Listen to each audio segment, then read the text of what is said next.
Last lecture में हमने मिन टर्म्स और मैक्स टर्म्स देखी थी कि मिन टर्म्स हमारे पास क्या होती हैं और मैक्स टर्म्स हमारे पास क्या होती हैं। हमने एसओपी और पीओएस फॉर्म का ओवरव्यू भी देखा था। तो अब हम देखेंगे कि हमारे पास अगर कोई भी क्वेश्चन आता है कोई, तो हम उसमें से किस तरह उसको कैनोनिकल एसओपी या कैनोनिकल पीओएस फॉर्म बना सकते हैं। कैनोनिकल एसओपी फॉर्म का मतलब क्या है, आपके पास इसके अंदर एसओपी के अंदर हम यूज़ करते हैं वैल्यूज़ सम ऑफ प्रोडक्ट्स, ठीक है। बेसिकली सम ऑफ प्रोडक्ट्स होती हैं, तो इसके अंदर एसओपी फॉर्म के अंदर हम यूज़ करेंगे मिन टर्म्स को अपने, ठीक है। आपने अभी तक हम जो बूलियन फंक्शन बनाएंगे, the Boolean function should be in the form of sum of minterms. Sum of minterms के फॉर्म पे हमारे पास वो होंगे। सबसे पहला काम कोई हमने बूलियन फंक्शन जब बनाना है एक एसओपी फॉर्म में, हमने क्या करना होता है, सबसे पहले हमने आइडेंटिफाई करनी होती हैं मिन टर्म्स को, ठीक है। मिन टर्म्स आइडेंटिफाई करनी है, वो वाली मिन टर्म्स जिसकी आउटपुट वैल्यू 1 हो, क्योंकि आपको लास्ट सेक्शन मैंने बताया था कि जो मिन टर्म्स होती हैं जिनकी आउटपुट वैल्यू 1 आती है उसको हम फंक्शन के अंदर लिखते हैं। मैक्स टर्म्स में क्या होता है, मैक्स टर्म के अंदर जिसकी आउटपुट वैल्यू 0 आ रही होती है उसको हम लिखते हैं, ठीक है। तो मिन टर्म्स के एसओपी के अंदर मिन टर्म्स यूज़ होंगी, वो वाली मिन टर्म्स लिखेंगे जिनकी आउटपुट वैल्यू आपके पास 1 आ रही होगी, ठीक है। आपके पास फॉर एग्जांपल एक एग्जांपल गिवन है, इसमें हमारे पास पी की वैल्यू तीन वेरिएबल्स हैं पी, क्यू एंड आर, और आउटपुट को रिप्रेजेंट किया गया है एफ के थ्रू। तो अब हमने क्या करना है, हमने इसका फंक्शन बनाना है। हमने फंक्शन बनाना है एसओपी फॉर्म में। तो हम फंक्शन कैसे बनाएंगे, सबसे पहले हमने मिन टर्म्स देखनी है। कौन सी मिन टर्म्स, जिसकी कॉरेस्पॉन्डिंग आउटपुट वैल्यू 1 आ रही है। ये आपके पास क्या है, एफ जो आपके पास आ रहा है, ये आपके पास क्या है, आउटपुट वैल्यूज़ है। तो आउटपुट वैल्यू में अगर हम सबसे पहले देखें तो हमारे पास क्या है, 0 0 0 ये 1।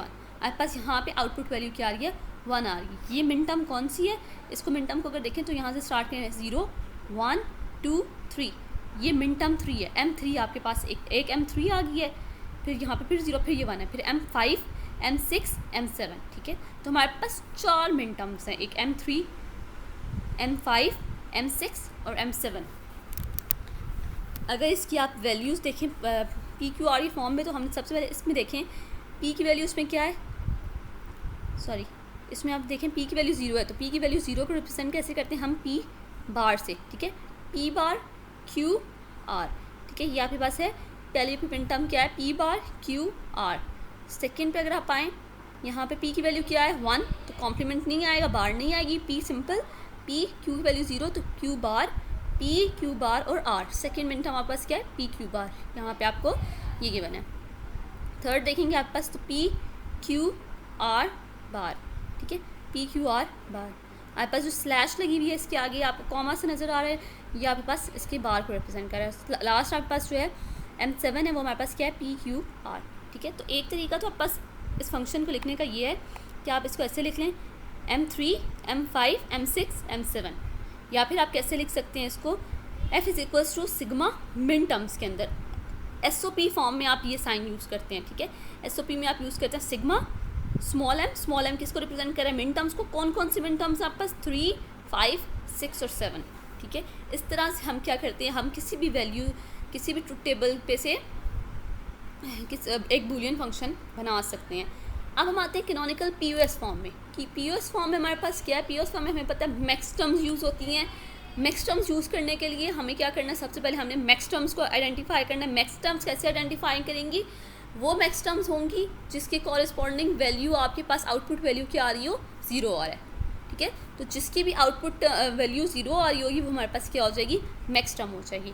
इसकी अगर हमको एग्जाम्पल देखें, वही एग्जाम्पल है जो अभी हमने लास्ट में किसकी देखी है, मिन टर्म के लिए। अब हम देखेंगे, अब हमने क्या देखना है, अब हमने देखना है कि कॉरेस्पॉन्डिंग वैल्यू हमारे पास हमने कौन सी लेनी है जिसकी आउटपुट वैल्यू क्या हो, 0। मैक्स टर्म्स मैंने लास्ट लेक्चर में बताया था कि मैक्स टर्म्स कौन सी होंगी जिसकी आउटपुट वैल्यू आपके पास 0 आती है, ठीक है। तो इसकी आउटपुट वैल्यू सबसे पहले 0 है, M0 M1 M2 M3 की वैल्यू 1 हो गई है, तो ये हमारे पास मैक्स टर्म नहीं है, ये मिन टर्म है। फिर हमारे पास आ जाती है M4, और इसके अलावा ये M5 M6 M7 हमारे पास नहीं आएंगी क्योंकि ये हमारे पास क्या मिन टर्म्स है। तो 0 0 वो जिन की आउटपुट वैल्यू 0 है वो हमारे पास मैक्स टर्म्स है, M0 M1 M2 और M4। इसी तरह आप देखें, सबसे पहले हमारे पास क्या बन रहा है, अब मैक्स टर्म को हम कैसे मिन टर्म को हम किस तरह लिखते थे, मल्टीप्लिकेशन करते थे, पी क्यू और आर के बीच में हम मल्टीप्लाई करते, जैसे हमने लास्ट में भी हमने बात की थी, हमने इसको लिखा था पी बार क्यू आर। लेकिन मैक्स टर्म में हम क्या करते हैं, हम मैक्स टर्म में आइडेंटिफाई करने के लिए जब हम POS फॉर्म की बात करते हैं तो POS में हमने एडिशन करना होता है। जैसे फॉर एग्जांपल, और मैंने आपको बताया था कि मैक्स टर्म के अंदर जब किसी की वैल्यू 0 होगी तो उसके ऊपर बार नहीं आएगा, अगर 1 होगा तो उसके ऊपर बार आएगा। तो आपके पास वैल्यू है, तो इसमें हमारे पास इसको कैसे लिखेंगे, POS फॉर्म में हम लिखेंगे P + Q + R। ये आपके पास 1 मिनट में, ठीक है, P + Q + R।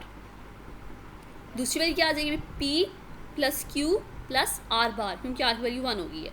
फिर आपके पास आ जाएगा P + Q बार + R, और आपके पास M4 क्या बनेगा, P बार + Q + R, ठीक है। ये आपके पास वैल्यूज़ लिखी हुई है इसकी। अब हमने अगर इसको मैक्स टर्म के लिए फंक्शन बनाना है, बुलियन फंक्शन, तो कैसे बनाएंगे हम। अच्छा, अब एक चीज़ आपने जो नोट करनी है, हमने मैक्स टर्म्स को हम डोनेट करते हैं कैपिटल M से, और मिन टर्म को हम डोनेट करते हैं स्मॉल m से। तो हमारे पास है M0, M1, M2, M4।